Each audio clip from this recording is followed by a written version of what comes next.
Welcome to my YouTube channel DS story time. आज की कहानी शादी या सजा, कहानी घरेलू हिंसा की। रात के 9 बज रहे थे। सास और ननंद पूजा को देख रही थी और पूजा उनकी आंखों में देखकर डर से थर-थर काँप रही थी। उसकी सास चिल्लाकर बोली, तुम्हारी हिम्मत कैसे हुई मेरे घर में ऐसे कुछ करने की? 4 दिन भी नहीं हुए मेरे घर में आकर तुम्हें और खुद को मालकिन समझने लगी क्या? आने दो मेरे बेटे को, तुम्हारे हाथ पैर तोड़ने के लिए नहीं कहा तो मेरा नाम भी अश्विनी नहीं। आज क्या हुआ क्या पता। सास जितनी निर्दयी थी उतनी ही निर्दयी अपने बेटे को भी कर दिया था। हर एक नई दुल्हन अपने पति के घर जाने के लिए राह देखती है और पूजा, वह तो उसके पति की राह भी कभी नहीं दिखती थी, क्योंकि वह अपने पति से बहुत डरती थी। मन ही मन में भगवान का जाप जप कर रही थी कि उसका पति आज घर आए ही नहीं। पर जब तक उसका पति घर पर ना आए तब तक उसे उसके सास खाना खाने नहीं देगी। इतनी निर्दयी उसकी सास ने रसोई घर को ताला लगा रखा था। ऐसा क्या हुआ था कि अश्विनी पूजा को ऐसे प्रकार का दुख दे रही थी? और पूजा के पति मतलब सुमित का ऐसा क्यों स्वभाव था कि नई दुल्हन होकर भी वह अपने पति की राह नहीं देखती थी?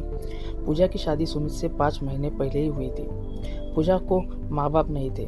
12वीं की पढ़ाई होते ही उसके चाचा चाची ने उसकी शादी करवा दी। पूजा की जिम्मेदारी से उसके चाचा चाची मुक्त हो गए। उसकी चाची ने उसकी शादी के बाद के त्योहार भी मनाए नहीं।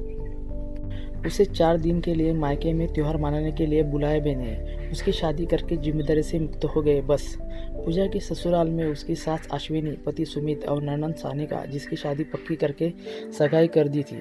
छोटा सा परिवार था। सुखी और शांतिपूर्ण गृहस्थी के सपना लेकर पूजा इस घर में आई थी। पर सपना तो सपना ही होता है। हर समय सपना सच होना कम मुमकिन होता है। उसका भी सुख गृहस्थी का सपना तो सपना ही रह गया। पूजा की उम्र 18 की पूर्ण हो गई थी और सुमित 30 का था। दोनों के बीच में 12 साल का अंतर था। सास अश्विनी ने पूजा के लिए 10 नियम बनाए थे।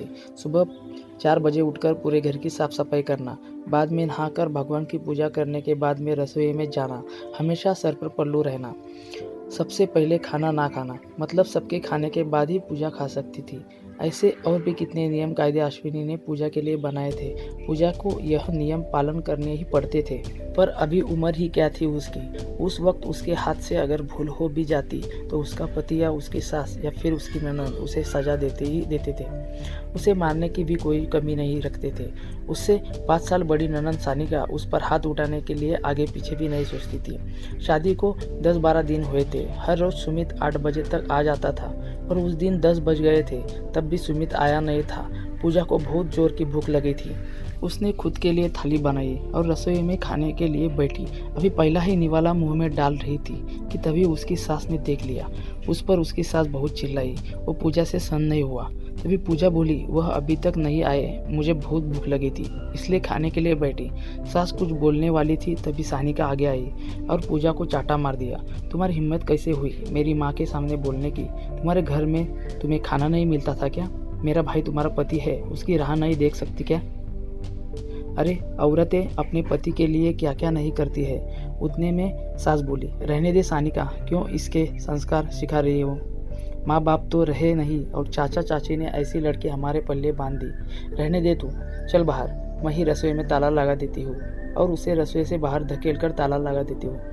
पूजा आंखों में आंसू लेकर बस देखती रह गई। 11:30 बजे सुमित घर आया। तभी अश्विनी और सानिका ने मिर्च मसाला लगाकर पूजा के खिलाफ सुमित को भड़काया। वह तो माँ का भक्त। इतना ही सुनकर उसने गुस्से में आकर पूजा को थप्पड़ मारा। उसे उस दिन खाना भी मिला नहीं। अभी आज की ही बात ले लो। पूजा रसोई घर में खाना बनाकर अश्विनी और सानिका को खाना दे रही थी। दोनों हॉल में टीवी देखते देखते खाना खा रही थी और इधर पूजा एक एक गरम गरम रोटी उनको परोस रही थी। आज सुबह पूजा को सिर्फ एक ही रोटी उसके सास ने खाने को दी थी। पूजा को बहुत जोर की भूख लग रही थी, पर सुमित 10 बजे के पहले आने वाला नहीं था। पर पूजा को भूख सहन नहीं हो रही थी। सास और सानिका का खाना खाने के पहले रसोई घर को ताला लगाने से पहले पूजा ने जल्दी से रोटी अपने पल्लू में बांधकर रख ली। जब माँ बेटी खाना होने के बाद उन्होंने पूजा को बाहर निकलकर रसोई घर पर ताला लगा दिया और दोनों उनके रूम में आराम करने के लिए निकल गई। उसने पल्लू में बांधी हुई रोटी निकाली और रोटी वैसे ही बिना सब्जी के खाने लगी। रोटी खाते खाते उसकी आंखों में आंसू बह रहे थे। उसका स्वाभिमान इस बात के लिए रजामंदी नहीं दे रहा था, लेकिन क्या करे, यह भी उसे समझ आ रहा था। ठीक उसी समय अश्विनी कोई काम के लिए उधर आई और उसने पूजा को रोटी खाते हुए देख लिया। बस फिर क्या होगा, तमाशा चालू हो गया और उस वजह से पूजा भगवान से प्रार्थना कर रही थी कि सुमित घर पर आए ही नहीं। क्या पता आज वो क्या करेगा। शादी के बाद इनके ही सामने खाना खाया था, तब भी थप्पड़ मारा था, पर आज तो रोटी चुरा कर खा रही थी। थोड़ी देर बाद सुमित घर पर आ गया तो पूजा का दिल जोर जोर से धड़कने लगा। डर के मारे पसीने से भीग गई। कुछ ही मिनटों बाद अचानक से सुमित का जोर से आवाज आया, पूजा जल्दी बाहर आओ। पूजा डरकर थर-थर कांपते हुए बाहर आई। देखा तो सास अभी भी शेर की तरह उसकी तरफ देखकर गुर्रा रही थी। सानिका भी मन ही मन में मुस्कुराकर देख रही थी और सुमित उसकी आंखें खून के जैसे गुस्से से लाल हो गई थी। जैसे ही पूजा सुमित के सामने आई, उसने उसके बालों को पकड़कर जोर से धकेल दिया। आह! पूजा बहुत जोर से चिल्लाई, तेरी इतनी हिम्मत हुई कि तू अपने ही घर में चोरी करती है? रुक, तुझे तो मैं अभी दिखाता हूँ।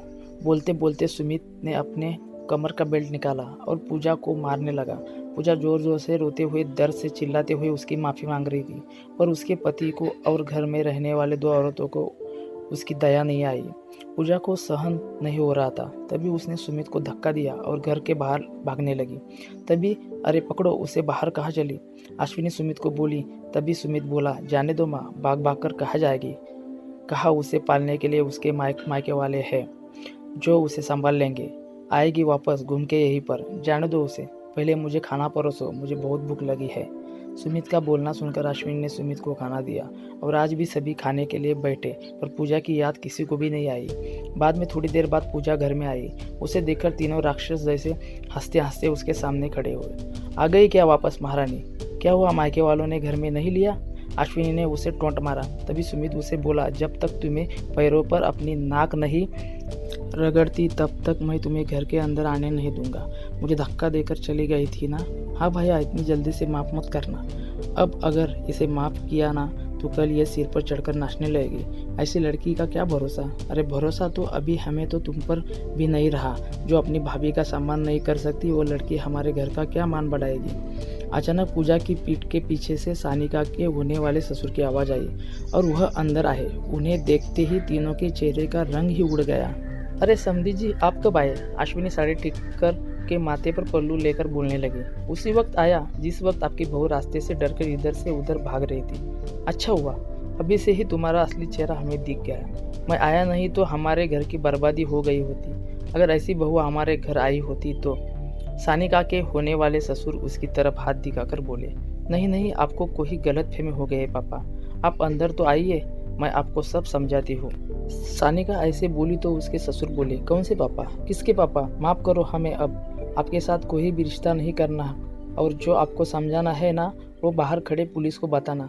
अचानक पीठ के पीछे से पुलिस अंदर आई। पुलिस को देखकर उस तीनों की बोलती ही बंद हो गई।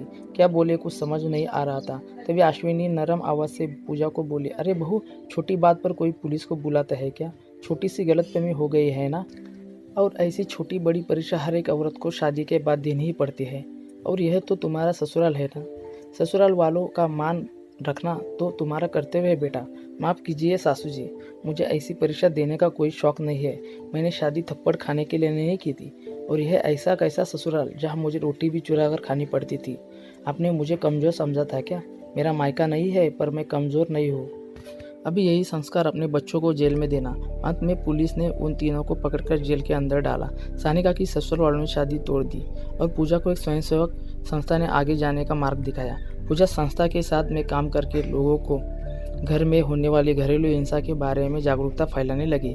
उसने अभी सही मायने में ज़िंदगी की नई शुरुआत की थी। दोस्तों, अगर कहानी अच्छी लगी हो तो लाइक करके शेयर करना ना भूलें। धन्यवाद।